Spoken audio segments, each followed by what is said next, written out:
Hi, okay, let's roll. This is Psych. Why Psych? It's a tool. It's the tool of it's a tool of the media. The media uses psych on us all the time. It's all a projection of someone's anxiety. So psych is the best tool for your personal self, for your inner reconciliation, your demons, with your the ghosts of your past, things you missed out on. So it's good. It's good for yourself, but it's also a good tool for interacting with other people. I like it because it's rhetorically it's devastating, and Marxists in the media deploy projection all the time. You see it everywhere. They always say you this, and then they call you names, dehumanize. It's all psych. It's all mimetic, weaponized mimetics. It's all very deliberate. But you can do this. You learn psych. You learn psych, and you learn how to read people like you're Joe Montana looking over a defense. You see what they've set up because they're showing it all to you, and then your body feels that, and then Bill Walsh, all the preparation, and you know exactly what to do. You know exactly what to do when the ball snapped. You're Montana. You drop back. Okay, the defense executes their play, and then you know what receiver to go to. It's psych. It's a tool that people use and they don't even know it. It's like, oh, you look really bad today. What's wrong? Or are you feeling well? Or can I help you? Or is something wrong with you? Or something like that. It's like project. No, just turn yourself into a reflective vessel, and just think of it like a ring that you wear to ward off the evil eye. Maybe like that. I think of it a little bit like that, but it's sort of different. It's just a way to put people in their place when they insult me. And people insult me all the time. People insult me the way they look at me. The way that women look at me, even in...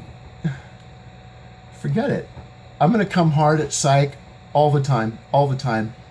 Very hard in psych, and leading edge theoretical. I think the strongest areas in psych are the dialectic.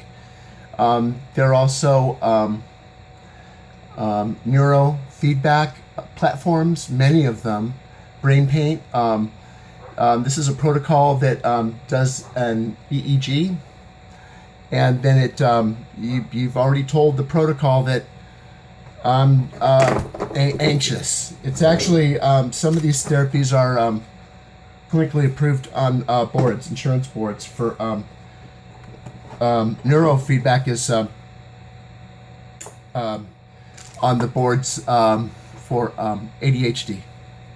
I want to talk about the leading edges of psych. Right now it's behavioral modification. Every behavior begins with the feeling. Every single one. I'm gonna go eat.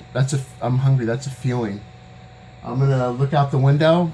That's a feeling, like I need to look out the window. Everything's based on a feeling, and the feeling emerges when you have the feeling, and then you make a connection up brain.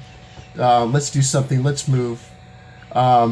So these areas are important. Dialectic, neurofeedback looks interesting. BMOD, that's behavior modification. Applied behavior analysis uses Skinner's behavior modification theories, etc. Pavlov's dogs, it's behavior conditioning, it's operant conditioning. So if something bothers you in your life and you want to get rid of it, remember it's behavior. You can replace that behavior with a different behavior.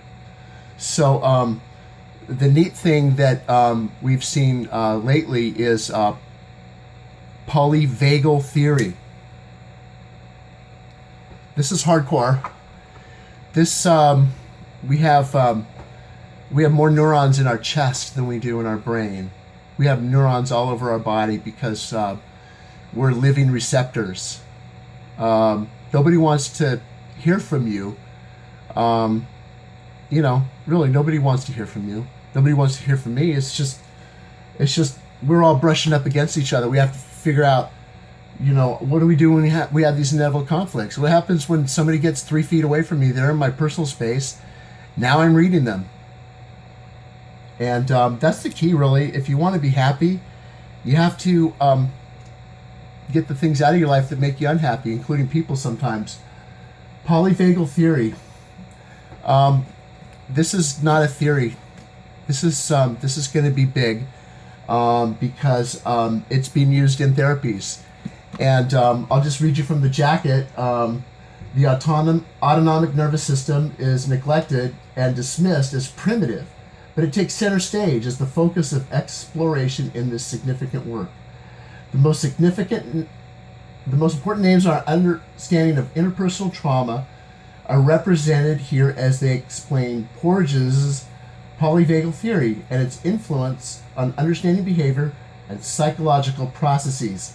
Safety, reciprocity, and synchronicity underpin the biology of social engagement.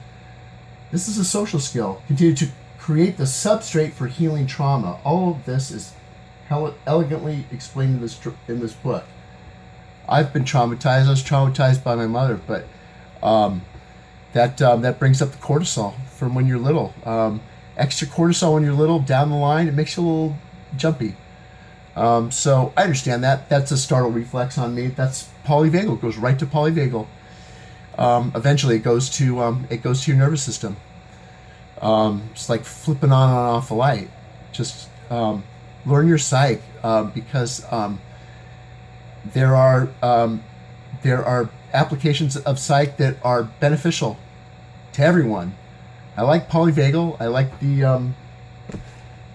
the idea that our brain is so well insulated, so we can't tell what other people are thinking, but we can tell what they're feeling.